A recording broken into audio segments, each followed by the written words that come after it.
Toi, demain, tu croises un gamin à Montmartre. D'abord, quel gamin d'aujourd'hui tu croises? Non, j'en ai rien à foutre des gamins d'aujourd'hui. Attends. Ah pardon, j'aime bien le concept. Ah ouais, ça, pardon, Non. Non mais je te fais un... Merci, c'est un cadeau extraordinaire.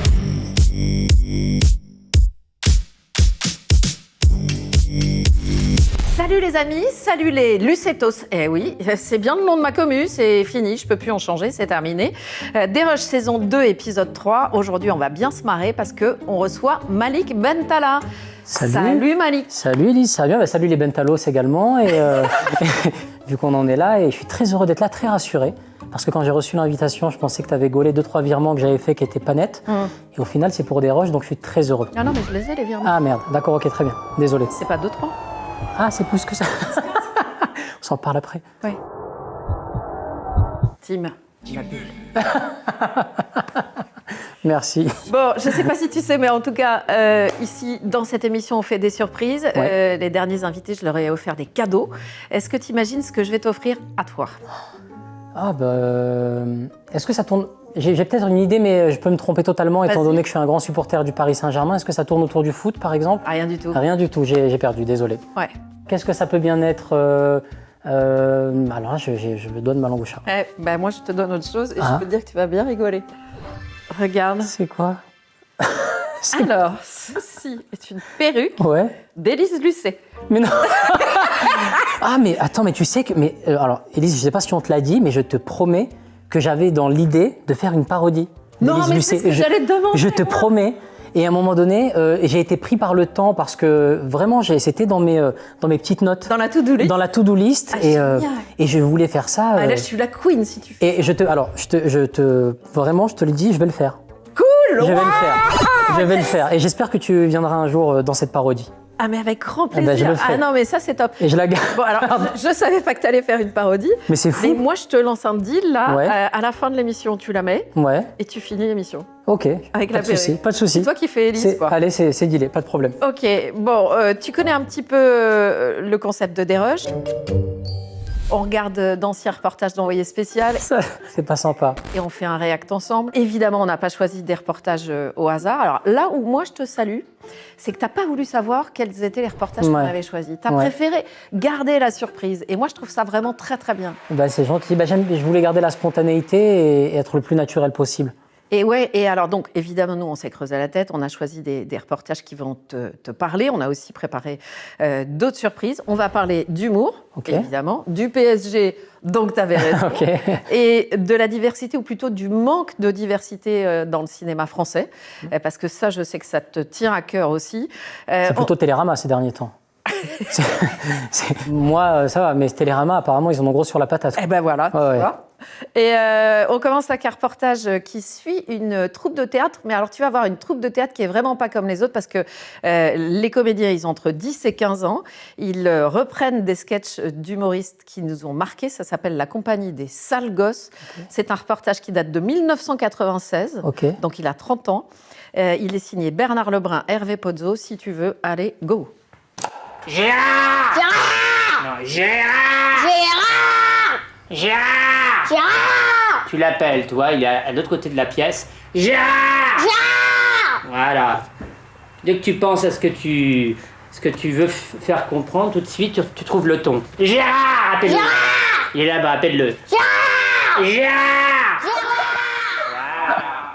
Voilà. Et t'as jamais essayé d'imiter Coluche? T'aimes bien Coluche? Tu connais pas?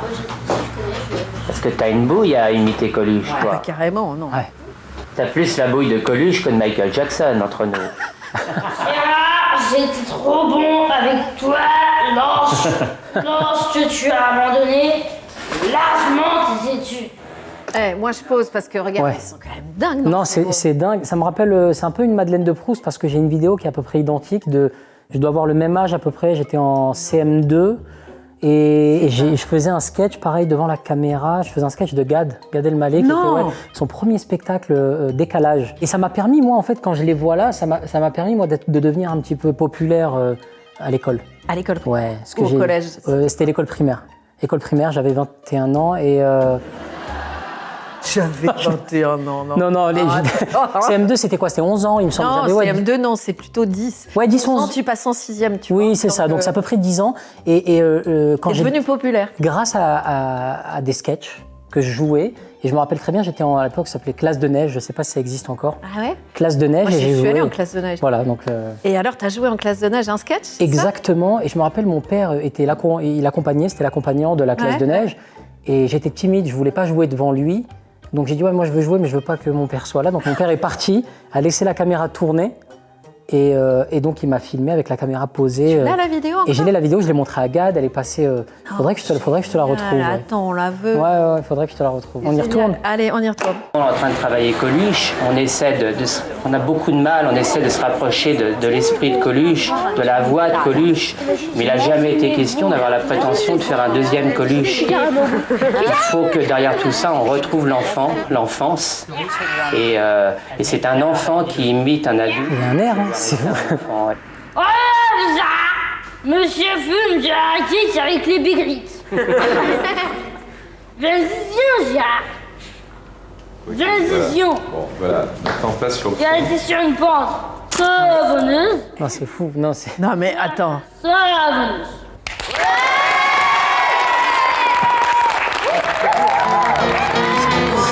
Cette année, les sales gosses En imitent. fait, il y a un truc qui est assez bluffant, c'est la connexion qu'ils peuvent avoir entre eux. Et on voit pas de téléphone, on voit pas. Eh ouais, t'as raison. Je sais pas, il y a un truc qui me. Il y a 30 ans. Ouais, il y a 30 ans, donc je vois pas de portable, pas de portable, t'as raison. Ils se regardent, ils s'écoutent. Ils se regardent et ils s'écoutent. Ouais. Ça, c'est assez. C'est vrai, ouais, t'as complètement captivant raison. sur ça.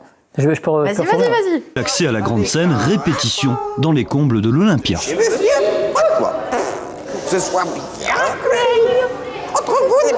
Ça repose essentiellement dans un premier temps sur la passion. Tu l'as Que l'enfant soit passionné, ait du talent quand même, un minimum.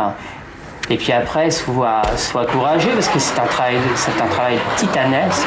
Il y a beaucoup de travail, donc il faut qu'il soit... Mais la passion retourne des montagnes. Valentin, l'attaché de presse. Alors la leçon d'aujourd'hui, les... Pas de mercredi ni de vacances pour les sales gosses, mais du travail, encore du travail. Trop bien, non? C'est génial, ils sont super talentueux. Et ce que je remarque aussi sur la fin de ce reportage, c'est que dans l'humour aujourd'hui, on est, et j'en fais partie, une espèce d'uniformisation de plein d'humoristes. C'est vrai que là, tout de suite, avec une paire de lunettes, avec une gestuelle ou une voix, on sait exactement de qui il s'agit. C'est Coluche, c'est Eli Kakou. Tu veux dire qu'ils étaient plus différenciés, en fait, les humoristes? Exactement. Tu avais des vraies personnalités, en gros. Mais je remets pas la faute sur nous, les humoristes ou quoi. Je pense que c'est l'époque qui veut ça. Même, je vois l'architecture, les couleurs, on perd un peu, il y a une uniformisation de plein de choses. Ouais. À quel âge, toi, t'as compris que tu faisais rire? Parce qu'il y a un moment où on comprend ce pouvoir-là, que tu l'avais, ce pouvoir. Oui, je l'ai compris assez tôt. Je pense l'école primaire, je dirais CM1, 10-11 ans, à peu près cette période-là, où tu sais que tu vas pas être le plus sportif de la classe. Ouais. Tu sais que tu vas pas être le plus beau gosse de la classe. Tu sais que tu vas pas être le meilleur en maths. Tu sais, en maths, en physique, chimie, on peut en passer encore la géographie, tout ça.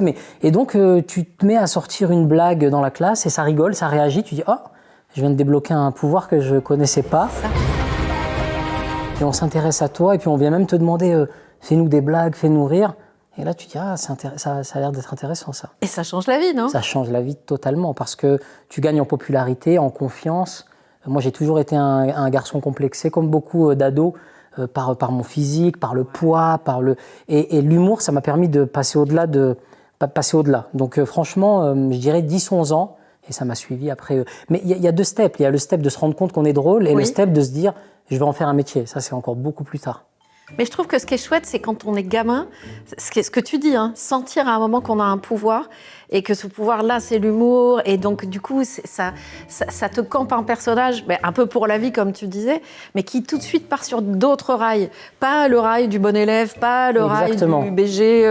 Et tu as entièrement raison. Et c'est là qu'il faut vraiment tirer un grand coup de chapeau à certains professeurs, parce que tu as certains professeurs à l'école qui captent cette chose-là. C'était qui? Moi, c'était une prof d'espagnol. Elle s'appelait? Madame Dupuis. Salut Madame Dupuis. C'est rigolo parce que dans Déroche, on passe notre temps à saluer des profs. Les profs, c'est vrai. Mais ouais, c'est cool. C'est eux, sans eux, il n'y a pas le... T'as des profs qui sont vraiment très terre-à-terre, les études. Et t'as des profs, on a la chance de croiser sur notre chemin, des profs un petit peu plus qui ont la fibre artistique.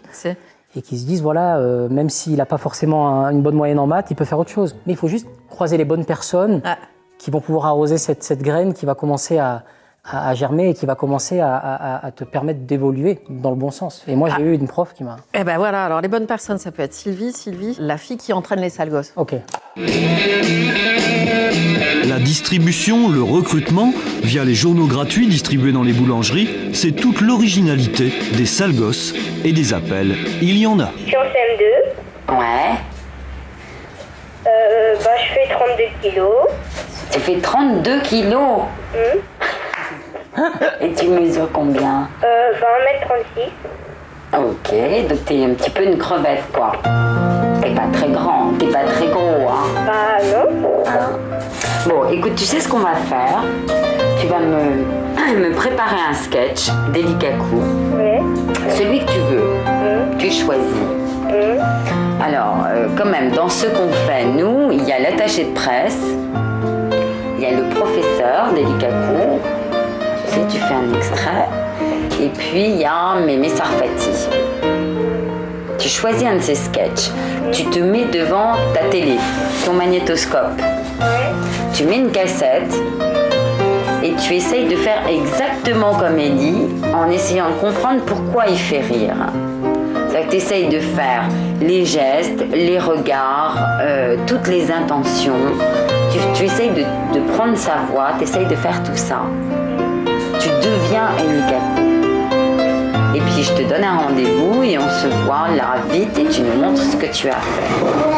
J'aime beaucoup le fait qu'elle se mette à la hauteur de... C'est cool, hein. Elle est chouette, de l'enfant, ouais. Et en fait, ces personnes comme Sylvie qui se mettent vraiment à la hauteur des enfants, qui les écoutent, qui prennent le temps, qui leur expliquent, c'est vraiment ce qui permet de créer justement ce déclic. Et peut-être que cet enfant, ça lui a donné confiance. Je suis sûre qu'il y en a de la troupe des sales gosses qui ont fait des carrières derrière. Oui, bien sûr. Des castings, tu en as vécu, toi, y compris des castings. Ouais, alors pour la petite info, je ne l'ai jamais dit, mais j'ai même encore aujourd'hui, j'ai passé un casting il y a 2-3 jours en anglais. Ouais, pour un projet. Et alors ça a été, mais en fait, c'est très bizarre, tu sais. C'est la première fois. Pour White Lotus ? Non, pas celui-là. Non, je ne l'ai pas passé. Je sais que tout Paris l'a passé, celui-là. Mais apparemment, il n'y avait pas de petit Mexicain dans mon genre. Il n'y avait pas de rôle de petit Mexicain. Non, c'est pour un projet anglo-saxon, justement. Et c'est une tape, ce qu'ils appellent une tape. Donc, tu te filmes. Tu te filmes tout seul. Tout seul, ouais. D'accord. Ça veut dire que tu ne vas plus passer le casting, Exactement. Tu fais une tape et t'envoies la tape. Et ton agent l'envoie après aux Américains, aux Anglais. Et alors, tu as fait quoi comme tape ? Et c'était en anglais, c'était une scène dans un restaurant. Mais c'est assez lunaire, quoi. T'es dans une salle, tout seul, quelqu'un te donne la réplique qu'on ne voit pas et tu parles en anglais. Donc, encore aujourd'hui, pour dire, oui, c'est mon métier, c'est quelque chose. J'ai pas d'ego, j'aime passer des castings, j'aime me challenger. Et c'est pour ça que j'aimerais bien plus tard même partir outre-Atlantique. Pourquoi pas essayer, ouais. Ah, c'est vrai ? Ouais, c'est quelque chose qui me parle. Ah, c'est cool, ça. J'ai grandi avec Spielberg, qui est pour moi mon héros, et le héros de beaucoup de monde, je pense, aujourd'hui. Donc, bien. En fait, je veux pas vivre avec des regrets, même si je vais me casser la gueule. Ça, qu'est-ce que je suis d'accord avec toi. On est d'accord, non ? Ah, mais ouais. Franchement, si j'avais su, si j'avais pu... Ah ouais, non, ouais. Vivons avec des échecs. Si je l'avais fait. Si je l'avais fait, peut-être que ça aurait marché. Surtout pas, quoi, la phrase à rayer. Ouais, tu vraiment. le fais, puis si ça marche pas, c'est pas grave. Et puis si tu réussis, c'est juste génial. Parfait. Et si tu te plantes aussi, d'ailleurs, parce que c'est en se plantant qu'on réussit. Qu'on réussit. Les gens qui ont du succès, qu'on admire aujourd'hui, ils ont beaucoup plus d'échecs. J'entendais ça, je crois que Michael Jordan a gagné... il a joué quelque chose comme, je sais pas, une vingtaine d'années en NBA. Ouais. Il a gagné 6 championnats.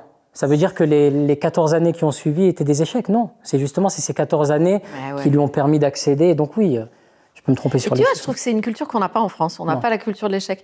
Aux États-Unis ou ailleurs, pas forcément. Ils valorisent l'échec presque. Tu sais, tu dis, c'est en échouant que petit à petit, je me suis construit, j'ai monté les marchés, tout ça. Exactement. En France, si t'échoues, c'est la cata. Ouais. Mais non, c'est juste la vie. Ça s'appelle la vie, en fait. Ouais, c'est vrai, c'est vrai. Ouais. Alors, je te parlais de casting parce que, donc là, toi, casting pour les US, carrément. Nous, on a eu une info, mais j'ai pas fait d'investigation pour l'avoir parce que tu l'as raconté, en fait. Hein, d'un casting qui a pas très bien tourné au point-virgule. Oui. Mais ce jour-là, malgré le casting complètement raté, on peut le dire. Totalement. Il y a eu une bonne étoile. Ouais. Et cette bonne étoile, elle est là. Regarde, elle est là. Malik, c'est Alex, observe la qualité de ce cadrage de personne jeune que je suis. Et la coiffure. Je te fais plein de bisous. On a déjà dit, toi et moi, beaucoup le lien familial quasiment que nous avons, puisque pour rappel, Malik s'est occupé de mon petit garçon quand j'avais besoin qu'il soit gardé, que j'étais au théâtre. Et ma femme fleuriste à Suresnes et Malik était là et commençait son métier. Et non, qu'est-ce que je pourrais poser comme question qui soit embarrassante? Je te demanderais de parler publiquement de mon compte iTunes. Je veux bien. Ça, c'est pas sympa. Et des musiques que tu faisais écouter à mon fils et de ma playlist qui est vraiment devenue une vraie playlist familiale. Je t'embrasse bien fort. Très bonne question. C'est quoi cette playlist Déjà, avant de répondre à la question, c'est la personne qui a changé ma vie, qui a le plus compté pour moi professionnellement, loin devant tout le monde. Parce que... Mais il t'a vu. Il m'a vu. Les autres étaient aveugles et lui, il t'a vu. Il m'a vu, il m'a aidé à tel point que vraiment, il s'est occupé de tout, quoi. Il était garant de mon premier appart, il faisait les visites avec moi. On était en 2008 à l'époque. Il faisait les visites avec moi, il démarrait sa carrière, il était metteur en scène de Sylvie Joly. Et à ce moment-là, il a son premier rôle, un super rôle au cinéma dans une de mes comédies préférées de tous les temps, qui est OSS 117. Ah ouais, trop bien. Qui est extraordinaire. Moi, j'adore aussi. Il partait tourner avec Jean Dujardin au Brésil. Il m'a dit, voilà, je viens d'avoir un petit gars, j'ai pas de nounou. Est-ce que tu voudrais le garder? Ça te permettrait d'avoir un peu d'argent, de payer ton loyer. Et je gardais donc son fiston. Et quand le petit gars était à la sieste, moi, l'après-midi, j'allais sur le compte iTunes d'Alex Lutz et je téléchargeais toutes les musiques que j'aimais, donc 50 Cent, Snoop Dogg, Dr. Dre. Bon, lui, c'était plus Jean Ferrat à la montagne. Oui, d'accord, ok, donc, je vois. Et parfois, il prenait ses écouteurs et il faisait sa playlist, il voyait 50, Snoop. Il me dit, mais qui télécharge ça Et il y avait deux choses aussi, on se marrait bien là-dessus, c'est que je lui téléchargeais plein de musiques en scred, et je bouffais tous les yaourts du gamin l'après-midi. Ah bah bravo, ok. Et donc la maman rentrait, Mathilde, et disait, mais qui a mangé les petits filous? C'était moi qui venais d'en manger 8, ouais. Pas moi. Maurice, tu pousses le Ouais, tu pousses le bouche, très bonne ref. Mais ils ont changé ma vie, franchement, je leur dois tout aujourd'hui, vraiment. C'est des gens comme ça qu'on rencontre et je sais pas pourquoi il m'a proposé ça, je sais pas pourquoi, franchement, c'est extraordinaire. Mais parce qu'il a vu. Ouais. Parce qu'il a vu. Il a vu en toi ce qu'il y avait et les autres étaient aveugles, en fait. Ouais, c'est ça. C'est fou, non, c'est dingue. Et alors, les bonnes rencontres, c'est hyper important. Dans une carrière, dans une vie tout court d'ailleurs, on va dire. Je te dis ça parce que toi, tu n'as pas eu que des bonnes rencontres. Et je me permets d'en parler parce que tu en as parlé. Bien sûr. J'ai eu, en direct, j'ai l'impression que ça reste quand même le step à passer quand on rentre dans ce métier, le step de l'escroquerie.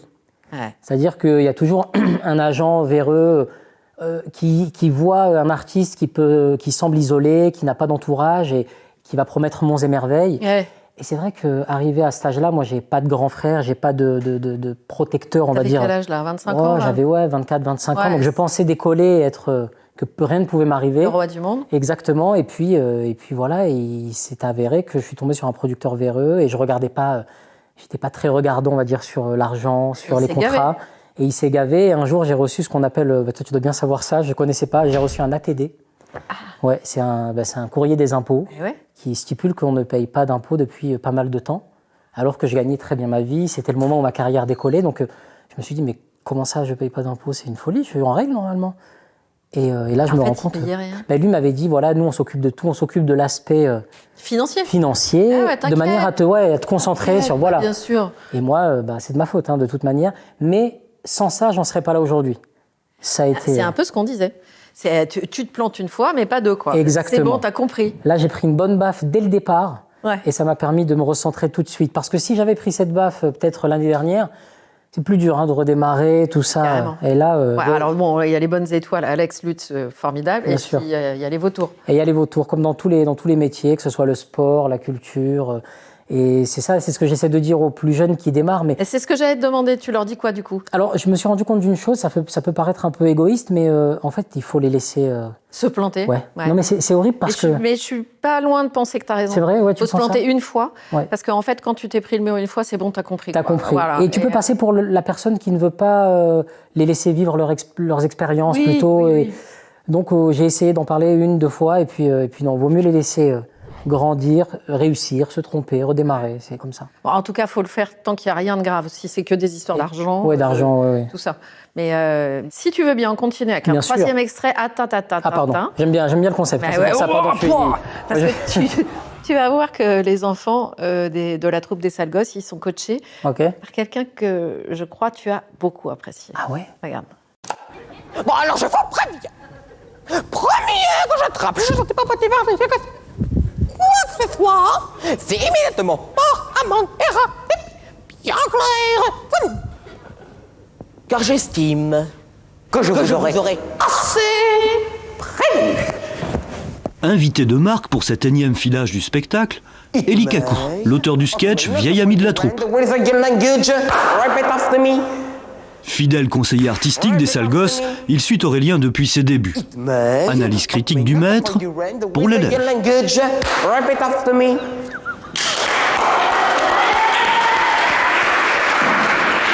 Vous êtes persuadé que tout le monde va comprendre, mais le premier, c'est bien articuler, prendre le temps, faire comme un professeur, et pas un loufoque. Au début, il commence sérieux, il est sérieux. Il faut très bien. Je l'attrape, en train de chuchoter, papoter, bavarder, quoi que ce soit. Je la porte avec un rapport de chez monsieur. Ça, tu peux le faire. Bien clair entre vous et moi. 2 et 3. D'accord ? J'ai envie de leur donner des conseils, mais je trouve qu'il ne faut pas quand même changer leur façon de faire, et pas trop, quoi. À partir du moment où, s'ils n'articulent pas, il faut leur dire, c'est dommage de vous fatiguer si on ne comprend pas mais bon, il y a des trucs qu'il faut laisser parce que ça a un rapport avec leur pureté naturelle, et je sais pas, c'est des petits trucs qu'on fait quand on est enfant, qu'il faut pas qu'ils ressemblent à des adultes. On ne peut pas obliger un gosse à faire ce qu'il n'a pas envie de faire, et là, apparemment, c'est une passion, et ça me rappelle des souvenirs. Moi, ça me rappelle quand j'étais petit, que j'imitais ma grand-mère, et que Madame Sarfati, toute la famille riait, et ma grand-mère pleurait en disant il m'imite et tout, et ma mère dit mais c'est un gosse, tu vois pas que c'est un gosse, qu'est-ce que tu veux, c'est un gosse, c'est normal. Et oui, normal, ce ne sont que des mots. C'est génial. Ah, Elie Kakou. C'est une légende. C'est une légende. Moi, il me touche dans sa sensibilité, dans ce qu'il raconte, dans son interprétation. Et c'est vrai que, Élise, pour le coup, on a une histoire commune. C'est grâce à Elie Kakou que j'ai tapé à la porte du point virgule. Mais oui, alors raconte. Parce que j'étais au cours Florent, comme beaucoup de provinciaux, quand on monte à Paris, c'est les cours Florent. Ah oui. Je suis resté au cours Florent à peu près 8 200 €. Ouais, ça fait 2 mois alors. Ça fait 2 mois, 1 mois et demi, je dirais. Et c'est vrai que financièrement, c'était pas évident. J'accumulais plein de petits boulots, donc je m'en sortais plus et j'arrivais au bout des économies que j'avais pu faire. Et j'arrête le cours Florent et j'ai plus d'alternative. Donc pour moi, c'est de retourner dans le sud et de reprendre, je me rappelle très bien, un IUT technique de commercialisation. Oh. Je me rappelle, donc c'est une autre, je m'engage dans un autre... On a eu chaud. Exactement. Et je me balade, avant de descendre dans le sud, je me dis, je veux voir l'endroit où jouait Elie Kakou. Ah. Parce qu'il y avait la VHS qui tournait à la maison. Donc il est là le lien. Et il est là le lien. Donc je me dis, je veux aller au point virgule et me donc voilà. Il a changé ta vie, quoi. S'il n'y a pas ce petit truc de me dire, avant de partir dans le sud, je veux aller voir le point virgule, je tape à la porte du point virgule, je regarde, je dis, est-ce qu'il y a des castings ? On me dit oui, la semaine prochaine, je décale mon billet de train et je passe le casting et je rencontre Alex Lutz. Donc Elie Kakou, Alex Lutz, c'est les maillons de la chaîne. Exactement. Ah, c'est super. Et après, je rencontre Gad, comme tu l'as dit. Et Gad, oui, à Montmartre, 3e maillon. Exactement, 3e maillon. Gad qui a été presque découvert par Elie Kakou. Et Gad qui te dit, viens faire ma première partie. Ça c'était lunaire, pareil. Je suis à Paris depuis peu. On est en 2009, ça fait 2 ans que je suis à Paris. Et je veux visiter Montmartre. Je connais pas trop Montmartre. Et je dois retrouver un pote à moi pour aller me balader à Montmartre. Et mon pote me dit, j'ai un problème de scooter. Tu t'es tout seul. Je me balade tout seul dans Montmartre et je prends une rue piétonne, mais qui est minuscule, et je vois au bout de la rue, c'est le mec dont je jouais les sketchs en CM2. Je l'ai jamais rencontré de ma vie. Et je vois au bout de la rue Gad et son manager. C'est pas possible, c'est un mirage. Je me dis, mais c'est quoi ce truc ? Et j'arrive, je bégaye, je dis, oui, je fais des sketchs, j'ai commencé à faire des sketchs, je vous jure, je suis trop fort et je vous admire. Il me dit, tu fais quoi demain ? Mais c'est lunaire. Je lui dis, demain, je vais être là dans Montmartre. Je me rappelle, je lui ai dit, ça fait classe de se promener à Montmartre quand on veut faire de la comédie. Et il me dit, viens au Palais des Sports, si tu veux faire ma première partie. Mais moi, j'avais joué devant 40 personnes. T'hallucines quand on te dit ça, non ? Et moi, pour moi, c'était une technique c'était pour... Oui, genre, c'est gentil, salut, au revoir, merci. Et je laisse mon numéro à son manager, qui est encore son manager aujourd'hui d'ailleurs, et il m'appelle le soir même, t'as besoin de quoi demain et tout. Je dis, oh mais c'est... It's happening. Je me dis, waouh. Et je me retrouve le lendemain, terrifié, tremblant, au Palais des Sports, au Dôme de Paris. Mais trop content. Mais dans un rêve, c'est Gad Elmaleh. Moi, aujourd'hui, maintenant, c'est très bizarre. Moi, j'ai toujours mon œil d'enfant, mais quand je les côtoie aujourd'hui, donc il y a une espèce de truc normal. Mais quand je me remets dans mes yeux de gamin, c'est des Avengers, moi, quand j'arrive à Paris. Mais toi, demain, tu croises un gamin à Montmartre. D'abord, quel gamin d'aujourd'hui tu croises à Montmartre et que tu fais venir en première partie D'abord, moi, j'en ai rien à foutre des gamins d'aujourd'hui. Non, je... Le mec est super carré retenu. Il se démerde, d'accord? Rien à foutre. Alors, tu connais les jeunes humoristes, mais on a vu que tu suivais pas mal tous les humoristes. Ouais. On est d'accord, tu les likes, tu les suis, tu les regardes, tout ça. Et on va voir si tu les connais si bien que ça. Okay. On va faire un jeu, mais alors tu sais, mon équipe, ils sont un peu vaches avec moi aussi. C'est-à-dire que là, on le fait tous les deux. C'est-à-dire qu'ils vont nous balancer des rires d'acteurs ou d'humoristes. Okay. Je ne sais pas qui c'est. Il faut qu'on devine. Au rire. Au rire, juste le rire. Okay. Donc à mon avis, c'est pas simple. Le premier qui dégaine marque un point. Allez, c'est bon, j'adore ce jeu. On y va. Et Jean Dujardin. Ah ouais, t'es bon. Jean Dujardin, ouais. Hubert Bonny sort de la BAC. Ah ouais. C'est extraordinaire, Jean Dujardin. Ah mais moi j'adore. Ah non mais. Et puis pour nous, c'est une source d'inspiration. Quand je dis nous, c'est les troubadours, nous les bouffons du roi, c'est-à-dire que il a fait tout ce qu'il ne fallait pas faire pour avoir un Oscar. Et d'ailleurs, c'était qui ça? Ah, il y en a un deuxième, pardon, moi je racontais ma vie. On peut le remettre, ça vous embête pas? Ouais. Femme. C'est tout?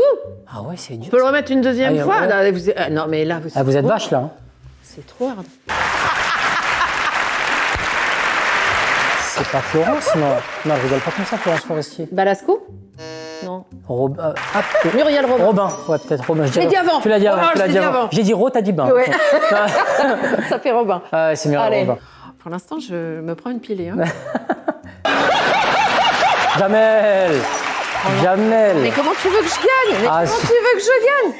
C'est mythique celui-là, exceptionnel. Non mais attends, 2 secondes. Ouais, bah eux, j'ai grandi avec eux. Hein. Ouais. C'est un rire, et puis même son rire, il est travaillé. Alors, 4e. Omar. Ouais. Mais attends, c'est pas du jeu, parce qu'avant, au début, il y avait un autre rire, t'as vu? Cette vanne était très drôle, c'est une vanne de Fred qui parle des sourcils de Domenech. Ouais, je me rappelle. Ah, t'es capable? Ouais, je me rappelle de l'extrait. Ouais. Donc t'as entendu le rire, t'as vu une image, tu sais quel est le sketch. En fait, il y a Fred qui montre une photo de Domenech qui a une moustache à l'époque. Et t'as Fred à côté qui dit la moustache, elle est passée au-dessus, des yeux. Et t'as Omar qui tombe par terre de rire. Il a le rire le plus communicatif de l'histoire. C'est vrai. J'adore son rire. Oui. François Damiens. François Lambrouille, non, là c'est... Non, mais bon, là, c'est pas un jeu pour moi, là. Le mec, il a une agrègue du rire, moi, je suis en CP. Attends, voilà, c'est tout. Qu'est-ce que tu veux? Bon, t'as tout gagné, je crois. Il y en a encore ou il n'y en a plus? Ah ben voilà, t'as tout gagné. On a tourné. Ouais, il y a 8-0.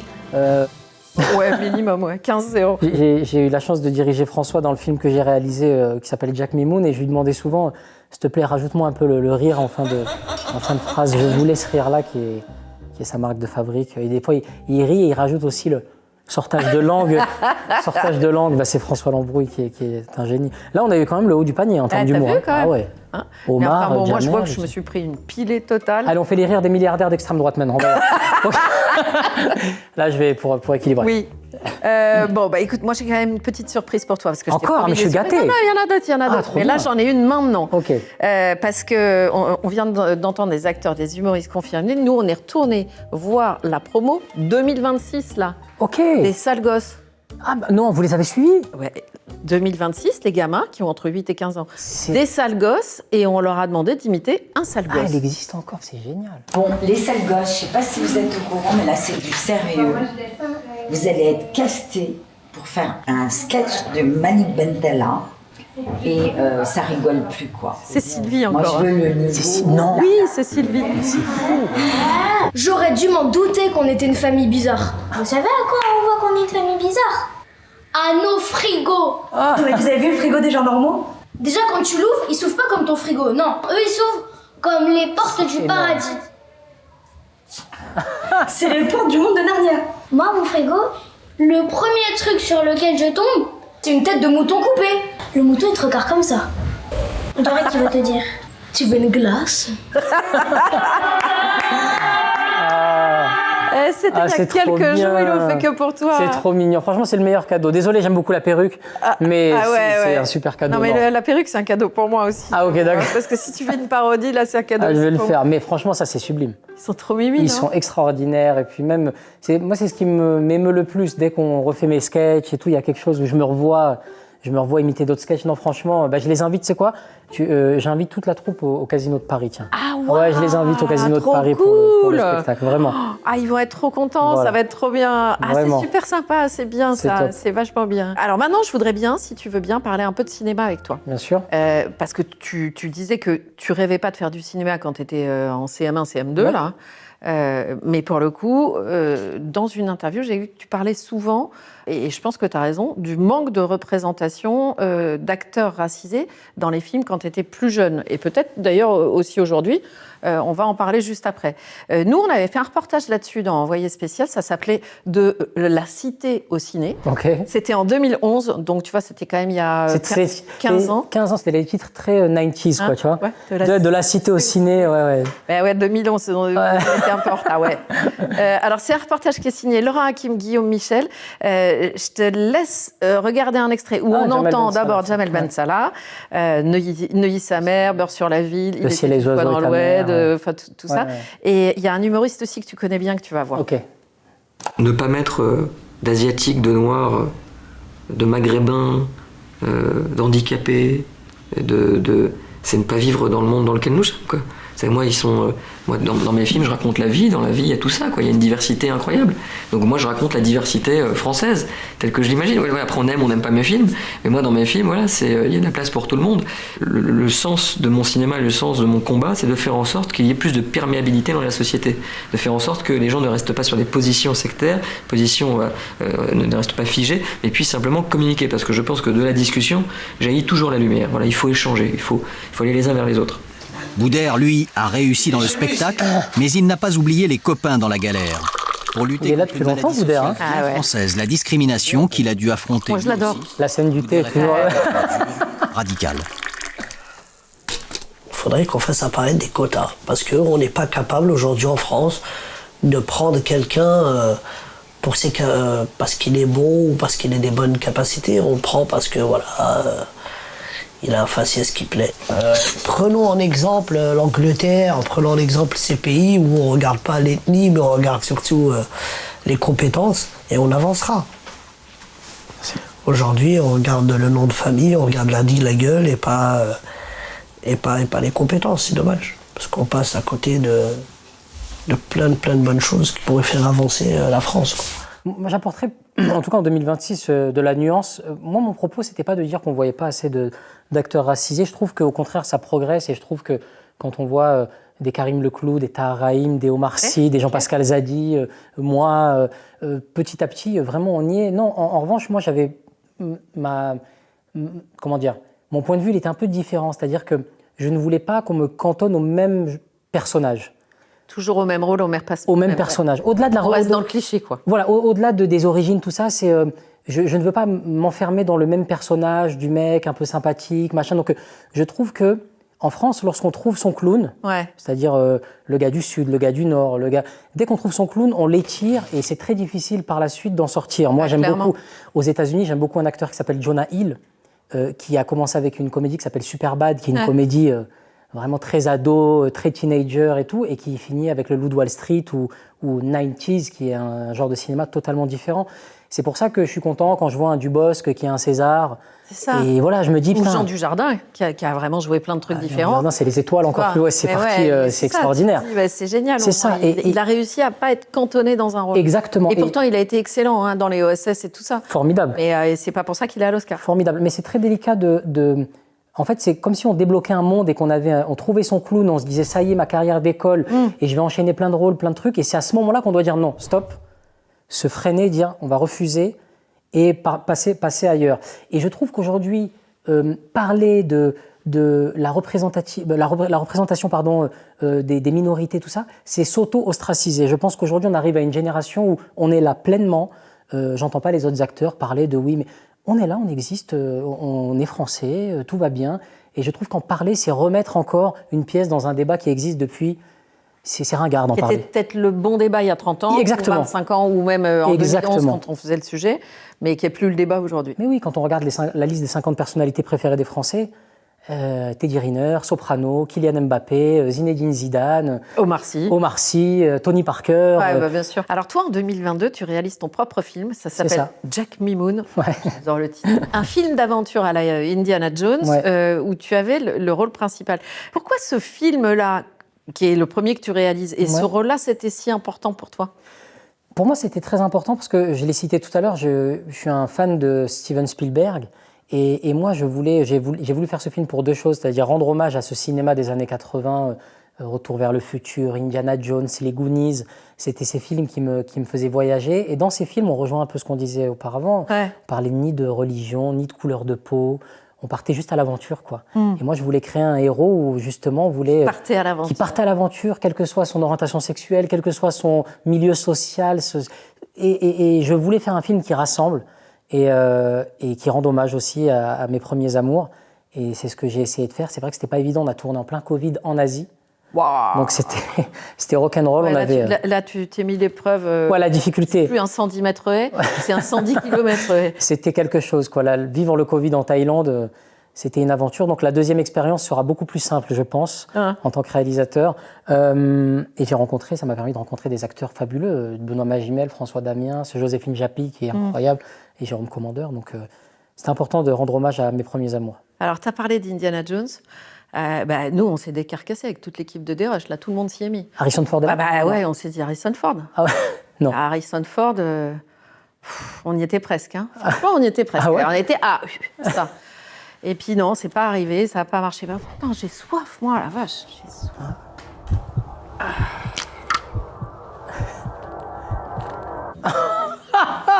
Je crois que j'ai la rêve. C'est génial.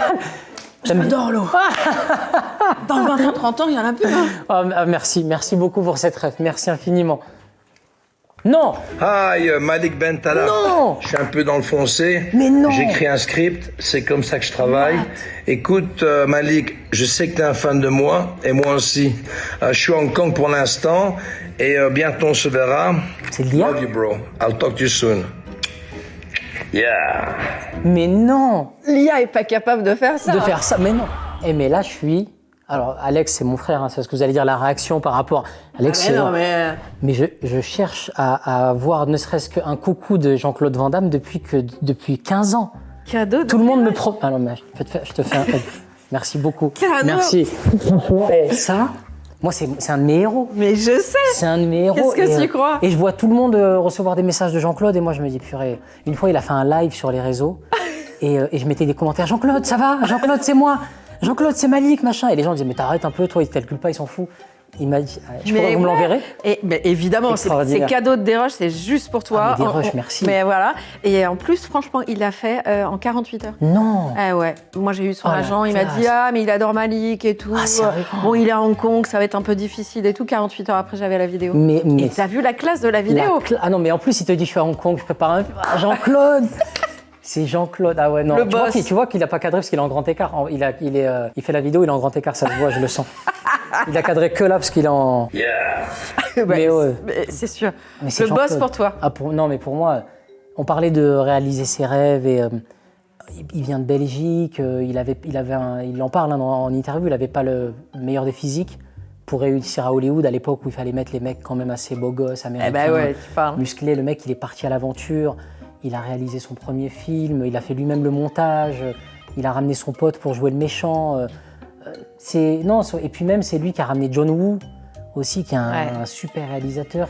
Complètement. Et ce qui est drôle, c'est qu'aujourd'hui, on le réhabilite beaucoup parce qu'à l'époque, on le prenait pour un illuminé. Complètement. Dans des interviews. Faut dire qu'il y a quelques moments. Il y a quelques moments cultes, notamment dans Love Story. Non, franchement, il y a des moments cultes. Il y a des moments où il dit des choses qui ressortent aujourd'hui, où il est juste en train d'expliquer qu'il explique Netflix. En 96 ou 17, ou je ne sais plus quelle année. Et ce mec-là, non, moi je suis fan de ses films. Il y a différentes générations. Il y a eu la génération des gens qui ont été fans de Rocky. Moi, Rocky, c'était un petit peu... Rocky, c'est un chef-d'œuvre ultime, mais j'ai découvert Rocky plus tard, parce que c'est la génération d'avant. Et moi, la mienne, c'est Jean-Claude. C'est JCVD. Merci, c'est un cadeau extraordinaire. JCVD pour toi, voilà. Extraordinaire. Plaisir d'offrir, comme Merci, dirait le bouquet de fleurs. Et là, je suis comme un fou, là. Eh ben super, tu vois. À chaque fois, avec tout le respect, mais la dernière fois que je suis venu sur France Télé, on m'a fait une vidéo d'Affida Turner que j'aime d'amour aussi. Oui. Mais là, quand même, là, c'est le spectre, il est, franchement. Si tu veux bien, on attaque le deuxième reportage. Je sais que tu es absolument fan du PSG, tu vas quasiment à tous les matchs. Nous, on avait tourné à Envoyé spécial un reportage en 2000, donc il y a 26 ans. Un sujet sur les hooligans au parc. Oui. Tu vois. L'ambiance, objectivement, elle a bien changé bien sûr. Au parc. Mais on se replonge dans cette époque-là.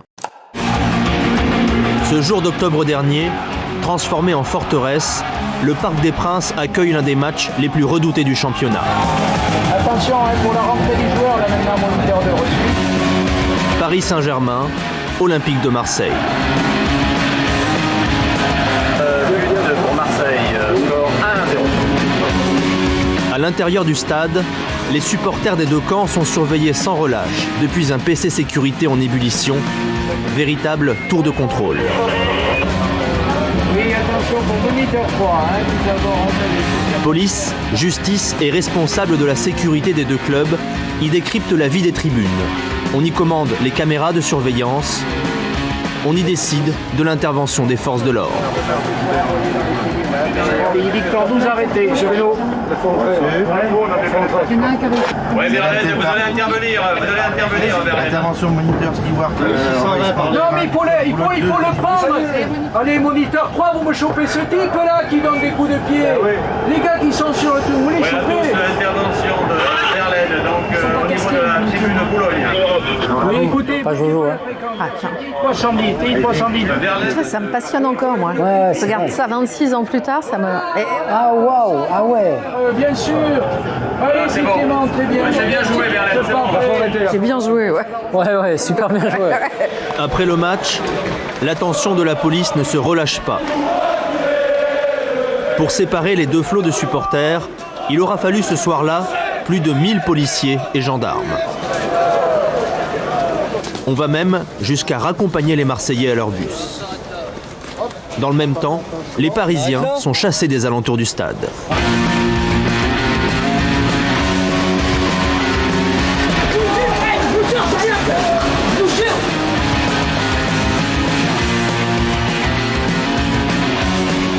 Ces scènes d'état de siège sont encore d'actualité dans la plupart des pays d'Europe. En dépit d'un dispositif policier et d'un arsenal judiciaire impressionnant, la violence, l'intolérance et le racisme polluent toujours le monde du football. C'était il y a 26 ans. T'en penses quoi de ces images? Vive le sport, hein? Ouais, vive le sport, ouais, exactement. Ça me replonge dans des souvenirs où aller au stade, c'était dangereux, quoi. C'était quand je suis arrivé à Paris, quand j'allais au stade même, je vivais dans le sud et je montais parfois pour aller voir des matchs. J'étais tellement passionné. Je me rappelle, un de mes premiers matchs, c'était en 2002. Ma mère était en panique. Mais je comprends. Ouais, c'était vraiment aller au stade, c'était c'était une aventure, quoi. Je comprends. Et là, quand je revois ces images, je me dis, ça paraît si proche et si loin quand je vois ce qu'est devenu le club aujourd'hui en même temps. Et c'est un bonheur aujourd'hui d'être supporter. Mais tu te rends compte là, moi j'entends, c'est mes réflexes de journaliste qui reprennent le dessus. 1000 policiers mobilisés un soir comme ça. Tu te rends compte de l'argent public dépensé pour un match de foot entre l'OM et le PSG? Non, il fallait que ça cesse. Et puis malheureusement, on en est arrivé à un stade où il y a eu des morts. La violence, le racisme. Il fallait que ça s'arrête et malheureusement, ça s'est arrêté trop tard parce qu'on a perdu. Il y a eu des morts. Alors c'est intéressant ce que tu dis. Nous, on est en 2000, le reportage est en 2000. En 2010, il y a un supporter qui est mort dans une rixe. Du coup, électrochoc. C'est ça. Donc du coup, tu as Robin Leproux qui lance le plan Leproux, le fameux plan Leproux au PSG. Dissolution des groupes ultras. Placement aléatoire dans le stade, ça veut dire que, oui, bien sûr, tu n'as pas les ultras qui sont là dans une tribune et qui vont tenir la tribune. Contrôle renforcé des supporters. Résultat, baisse de la violence, fin de la culture ultra au Parc des Princes. Après le 2011, le club est devenu beaucoup plus grand public. Il y a des femmes maintenant quand tu vas au match du PSG. Il n'y avait plus de femmes dans les tribunes. Ah oui, non, il n'y avait pas de femmes, pas d'enfants. Ça devenait vraiment n'importe quoi. Et après, il faut aussi non plus... faut pas que ça tourne à la répression parce que souvent on voit des messages liberté pour les ultras. Quand même, quand on a la chance d'aller au Parc des Princes, quand on voit les tifos, quand on voit l'ambiance, quand tout ça se fait dans le respect. Bien sûr. Et un stade neutre, un stade vide. Je vois les Anglais qui n'arrivent plus à retrouver ce spectacle. Moi qui ai eu la chance d'aller faire des déplacements dans des stades anglais, c'est mort, quoi. Il n'y a pas de tifo, il n'y a pas d'ambiance. Alors tu vois, ce qui est intéressant, c'est ce que tu racontes, c'est que 2016, retour encadré des Ultras, avec un collectif qui s'appelle le collectif. Voilà, Ultra Paris. Ouais. Le Cup. T'es bien meilleur que moi. T'es bon en rire, en PSG. En PSG, moi, je suis bonne en vidéo surprise. Exactement, très forte, très très forte. Et du coup, t'es d'accord? Ça veut dire que là, dans les stades français, on a retrouvé l'ambiance, mais sans violence. On a retrouvé l'ambiance et sans violence, et c'était pas une mince affaire. Et honnêtement, là, il y a eu des matchs de Coupe d'Europe où tu vois les supporters parisiens qui mettent une ambiance. Même les Anglais sont choqués de l'ambiance, des chants, quand ça chante, quand ça danse. Moi, il m'est arrivé d'être dans des tribunes. Je suis allé soit avec les Ultras pour m'ambiancer, soit dans des tribunes VIP et parfois dans les tribunes tout à fait normales, la tribune Paris. Et je vois des enfants qui arrêtent de filmer le match et qui filment les virages. Parce qu'il y a des tifos, parce qu'il y a de l'ambiance. Et il ne faut pas perdre cette magie, c'est la culture populaire. Je vois qu'on veut quasiment interdire les déplacements des supporters. Il faut pas que ça tourne à la répression. Je pense qu'on a besoin que ça soit dans un climat apaisé. Ouais, enfin, quand tu vois ces images-là, tu comprends pourquoi ça a été dans la répression à un moment. Totalement. Mais là, je pense qu'aujourd'hui, ça s'ouvre. T'as plus peur du tout quand tu vas au match maintenant? Non, PSG, non, franchement, et ça, faut tirer un grand coup de chapeau aux dirigeants. Le travail a été fait plus que bien fait même, franchement. Tu connais tous les joueurs? Personnellement, non, mais j'en connais pas mal, ouais. Mbappé? Ouais. On a tourné un truc avec Mbappé à Madrid hier. Un podcast qui s'appelle The Bridge. Pour toi, t'as fait une interview avec lui? Ouais, avec lui et Achraf Hakimi et Aurélien Tchouameni. Ah oui, c'est son podcast. C'est son podcast à Tchouameni, exactement.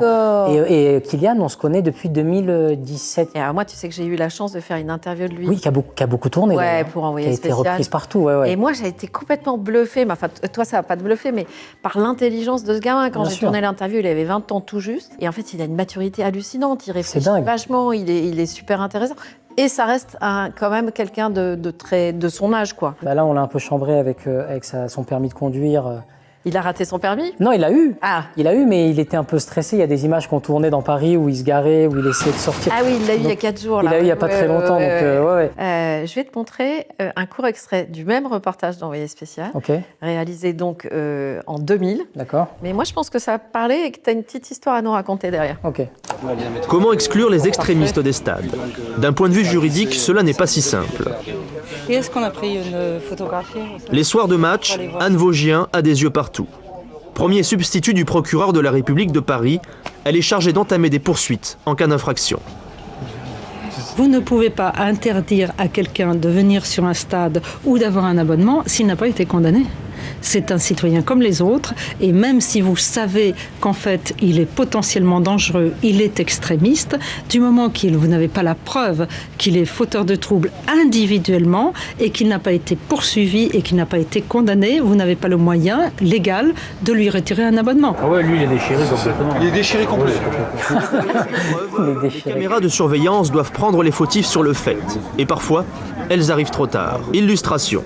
Un supporter allume un fumigène, un acte passible d'1 an d'interdiction de stade.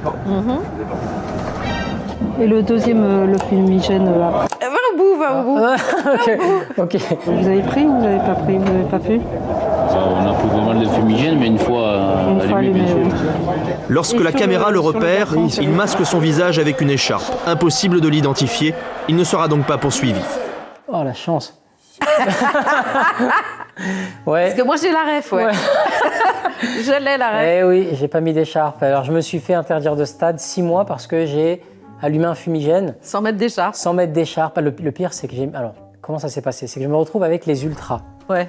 Parce que je suis avec mon pote DJ Snake et on se dit, viens, on va se faire un match dans l'ambiance. On va kiffer. Donc on se met avec les Ultras, ça se passe super bien. On est super bien reçus et dans l'euphorie, c'était Paris-Real Madrid. Ouais. Et Paris gagne 3-0 dans l'euphorie. 2019, totalement. Et quelqu'un me dit, est-ce que tu vas allumer un fumigène? Mais je te promets que je ne savais pas que c'était interdit. Vraiment, je te jure. Pour moi, c'est comme j'en vois tous les jours dans les stades, lors des matchs, je me dis, bon, ça fait partie du folklore. Donc j'allume le fumigène. Et le mec qui te tend le fumigène, il le sait que c'est interdit. Bien sûr. Et lui, il avait les chats. Et puis j'ai le fumigène et il me dit tiens, mets une cagoule. Là je commence à me poser des questions. Je dis mais si c'est légal, pourquoi je mettrais une cagoule? Il me dit non mais mets une cagoule. Et là quand je mets la cagoule, je dis je crois que je suis en train de faire de la merde. je crois que je suis en train de faire quelque chose qui va pas. Confirmation. Donc je mets un peu moins d'entrain avec le fumigène, je le rends, j'enlève la cagoule et je me remets dans le match. Et après il y a des gens qui bossent au club qui me disent mais espèce de taré, c'est toi qu'on a vu à la caméra machin. Je dis mais quoi, qu'est-ce qu'il y a? Il me dit mais non mais tu peux pas faire ça quand même. C'est interdit. C'est interdit. Ouais. Je dis oh ça va. C'était juste une bougie. C'était une bougie, ouais, c'est un anniversaire. Et le lendemain donc au poste. Et 6 mois d'interdiction de stade. 6 mois d'interdiction de stade, les une boules. amende, ah ouais. Et là tu fais. Et là je me dis ah mince purée, je vais pas pouvoir voir les matchs et tout. Non ça m'a remis d'équerre. Ça t'a calmé. Mais ça m'a apporté une petite street credibility. Ah mais j'imagine. Ouais. Ah bah ouais. Commissariat et tout. Ouais. Ça fait. Ouais, je suis allée en loupard, quoi. Ouais, je suis allé en gaffe. Ouais, c'est ça. En garde à vue. ça fait chic tout. Ça fait un peu côté loupard.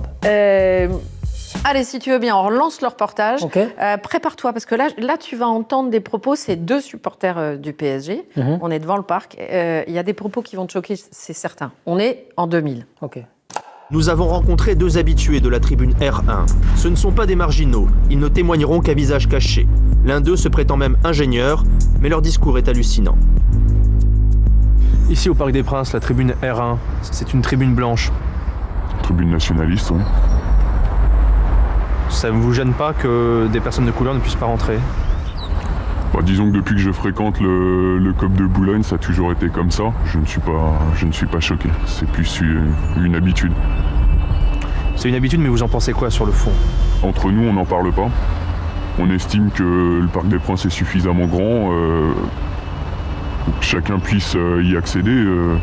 La tribune R1 ne représente qu'un pourcentage minime des places. Et bon, on est entre nous. À l'instar des cités, moi je n'irai pas dans une cité de l'Île-de-France. Et pour beaucoup, ils n'ont pas à venir ici, c'est un peu notre territoire en fait. Si jamais le club du Paris Saint-Germain décide de modifier sa politique d'abonnement et de faire venir des gens de couleur en tribune R1, vous pensez qu'il va y avoir des problèmes dans cette tribune? Écoutez, à partir du moment où le club laisse entrer ces personnes-là, mais laisse également rentrer les personnes qui étaient avant, oui, je suis persuadé qu'il y aura des problèmes. Si maintenant le club se met à instaurer une discrimination au niveau des vrais supporters, ceux qui sont là depuis 10 ans, des vrais supporters, comme moi, effectivement, il n'y aura pas de problème, ça c'est sûr. Comment se montrer ferme face à la violence sans se priver du soutien des supporters? Les clubs sont souvent pris entre 2 feux. Les moyens dont dispose la justice sont-ils suffisants? La lutte menée ces dernières années a rendu les stades plus sûrs. Mais le hooliganisme a su s'adapter et continue de défier le pouvoir. La violence dans le football ne doit pourtant pas faire oublier ces spectacles qui accompagnent les matchs, reflet d'une passion sincère. Ils illustrent l'engagement de milliers de supporters à travers l'Europe. Mais l'attitude d'une minorité d'extrémistes fait encore peser sur ce sport un climat de tension. C'est dur, hein? Ouais. C'est dur d'écouter ça et de se dire que ça a existé. Parfois, on se dit ça a existé, ça a bien existé. Et carrément. Ouais, vraiment, et c'est à vomir. Et c'était même un exploit pour un journaliste d'obtenir une interview de ces gens-là, parce qu'ils ne parlaient pas, ils se planquaient. Non, c'est à vomir. Parce que là, c'est du racisme vraiment assumé. Oui, c'est du racisme totalement décomplexé. C'est à vomir. Il y a eu, bien évidemment, une tribune au Paris Saint-Germain qui était gangrénée par ça. Et heureusement, aujourd'hui, ça n'est plus le cas. Mais je parle du Paris Saint-Germain, mais on retrouve des phénomènes racistes un peu partout. Junior. Vinicius Junior qui se fait traiter de singe, écrit de singe à longueur de temps dans les stades. C'est à vomir. Il y a même un joueur argentin là. Oui, qui a caché son. En fait, il a mis son t-shirt. Vinicius Junior, il dit il m'a traité de singe. Bien sûr. Lui, il dit non. Enfin bon, en attendant, le joueur argentin, il a quand même été sanctionné. Il a quand même été suspendu pour le match retour. Après, mais ça suffit pas. C'est-à-dire que j'ai toujours l'impression qu'il y a des campagnes no to racism, no. Mais il va falloir à un moment donné taper du poing sur la table vraiment une bonne fois pour toutes, parce que j'ai l'impression que c'est un problème qu'on retrouve tous les ans, à chaque fois, tout le temps. Donc soit on tape vraiment du poing sur la table avec ces supporters, entre guillemets, là, soit on arrête ces fausses campagnes et ces faux trucs. Là, il faut vraiment arrêter. Alors, ce qui est intéressant, je ne sais pas si tu le sais, c'est qu'il y a quand même une réflexion pour la prochaine Coupe du Monde là, qui a lieu cet été, enfin juin. Ouais. Donc, ça veut dire que tu auras l'interdiction absolue de te couvrir la bouche avec la main ou avec ton t-shirt Ok. Parce qu'on veut savoir ce que tu dis. Ce que tu dis, ouais. Et normalement, si ça aboutit à la Coupe du Monde, ce sera effectivement en vigueur. Qu'est-ce que c'est l'arme, justement, face à des propos racistes comme ça? C'est quoi? C'est l'humour? Déjà, c'est la justice. Ouais. Pour commencer, je pense que c'est l'arme principale. Et n'importe après, quel citoyen doit répondre de ses actes exactement, devant la justice, et on doit s'en remettre à la justice dans un premier temps. Et je dirais, dans un second temps, effectivement, l'humour. L'humour, parce que j'ai pu le faire à ma petite échelle avec une parodie sur une chaîne de télé en continu. Ouais. Et c'est vrai que c'est assez jouissif quand on arrive à viser juste et quand on arrive... ça commence par C et ça finit par news. Par news, mais on ne peut pas en dire plus. Non, c'est ça. Confidentiel. Exactement. Donc, je dirais l'humour. Moi qui suis un grand fan des Inconnus, notamment, ils s'en rendaient peut-être pas compte auparavant. En tout cas, je pense qu'ils s'en rendaient compte quand même. Le sketch sur l'école, ça raconte quelque chose. Sur la condition de travail des professeurs, le sketch sur l'état de l'hôpital, ça raconte quelque chose et c'est encore d'actualité malheureusement aujourd'hui. Donc je pense que à notre échelle, en tout cas en tant qu'humoriste, oui, faire un sketch, faire des sketchs qui font sens et qui ont de l'écho. Aujourd'hui, moi, c'est vrai que c'est mon leitmotiv. Mais j'ai l'impression que tu as plus politisé tes sketchs ces derniers moments. C'est une vue de l'esprit ou pas? Oui, c'est une très bonne vue de l'esprit, et exactement. De mauvais esprit? Non, de très bon esprit, au contraire, parce que je suis aligné avec l'homme que je deviens et l'âge que j'ai. C'est-à-dire que je viens d'avoir 37 ans, je me voyais plus faire des sketchs. Alors oui, je peux faire des sketchs parfois plus légers, mais il faut que ce soit aussi accompagné de sketchs un petit peu plus sérieux, qui font sens et qui ont de l'écho. Je me dois d'être... moi, j'ai toujours dit que ma boussole, ça serait toujours avec les gens d'en bas et les gens qui n'ont rien. Parfois, les artistes ou les humoristes ne se sentent pas prêts de franchir le pas et d'être un petit peu plus engagés. Et puis, tu as aussi aujourd'hui, on va dire, ce qu'on avait moins auparavant, mais des groupes ou des chaînes ou des journaux qui appartiennent à 4-5 personnes qui dictent une ligne éditoriale. C'est clair. Et on le vit très clairement. On le vit très clairement. Et... Après, tu as des choses formidables qui s'appellent le service public. Exactement. Qui est assez dingue, où il y a des règles à respecter, déontologiques. Tout le monde peut s'exprimer, mais où on n'a pas le droit justement de pousser une idéologie plus qu'une autre. Exactement. C'est bien le service public. Ça peut aider. Ouais, c'est bien. Ça peut aider. On termine par une dernière surprise, mais bon... Mais je suis gâté. Après JCVD, je ne peux pas faire mieux. Ça donc, du coup, c'est l'invité précédent qui te pose une question. D'accord. L'invité précédent, c'était Hugo Décrypte. Et voilà sa question. Salut Malik, écoute, on m'a proposé de te poser une petite question. Tu es quand même connu ces dernières années pour un certain nombre de parodies que tu as pu faire qui ont fait des millions de vues sur les réseaux sociaux, notamment de certaines chaînes. Je suis curieux de savoir, est-ce qu'il y a une parodie que tu n'as pas encore fait, une parodie que tu n'as pas encore faite d'ailleurs plutôt, et que tu aimerais potentiellement réaliser? Ce serait sur qui ou sur quoi? À bientôt. Alors vraiment, je ne sais pas de la flagornerie, mais Élise Lucet. Non. Élise, elle est quasiment, on l'avait écrite, je te promets, mais en plus c'est tellement génial. On voulait vraiment suivre un milliardaire et je voulais être déguisé en Élise Lucet et le coller au basque, quoi. Tu vois, chez lui, il est en train de faire il ouvre sa douche, je suis là, je dis mais attendez, je vais pas tout te raconter, mais vraiment cache investigation, ça en faisait partie vraiment, parce que je savais que tu avais beaucoup d'humour et je voulais aussi un peu parodier des gens. Qui comprennent le message, qui comprennent la chose. Non, mais franchement. Mais elle arrivera, Hugo. Mais t'en as d'autres, non? Il y en a d'autres en magasin, oui. T'as le droit de dire ou tu veux pas dire? Écoute, je vais te donner un indice que j'ai dit à personne. Cool. J'ai la présidentielle en ligne de mire. Ah. Voilà, donc un JB? Pourquoi pas, mais alors, moi ce que j'aime beaucoup, là je t'en dis énormément, mais ce que j'aime beaucoup, c'est ce débat où on retrouve tous les candidats. Okay. Donc ça me parlerait, ça. Et ça, je l'ai en tête et je pense que j'irai. C'est ce débat... je vois très très bien. J'ai hâte. Non, mais ça va être super. T'as passé un bon moment? C'est déjà fini? Ouais, c'est fini. J'aurais pu rester encore longtemps, des surprises. Non, je me suis régalé. Bon, en tout cas, quand je t'ai vu prendre le coussin comme ça et faire ça, je me suis dit, c'est bon, il est à la maison. Mais oui, je me suis retenu de le faire, mais c'est mon... Mais non, surtout pas. Je failli enlever les choses et tout.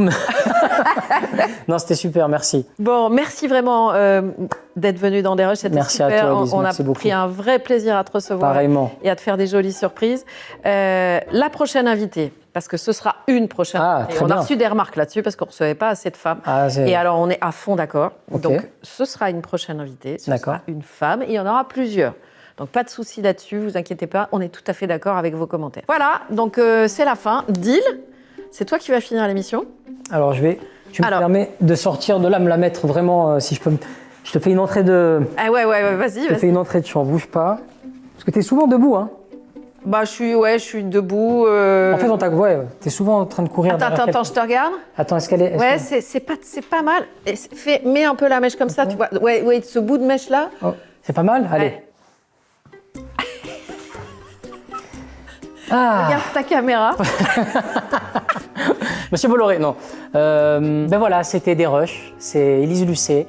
J'ai été ravi de recevoir Malek Bentachak. Et en tout cas, voilà, alors, je me suis régalé. Liker, il faut s'abonner. Exactement. Il faut tout ça. Si vous aussi, vous avez passé un bon moment et que vous aimez le format, n'hésitez pas à liker, à vous abonner à la chaîne. Très important. On est de plus en plus suivis grâce à vous. L'émission cartonne grâce à vous. Donc, merci infiniment de nous suivre. On se retrouve très, très bientôt pour l'épisode 4. Et tout ce que j'ai à dire, c'est salut les Lucettos et vive les Lucettos. À bientôt.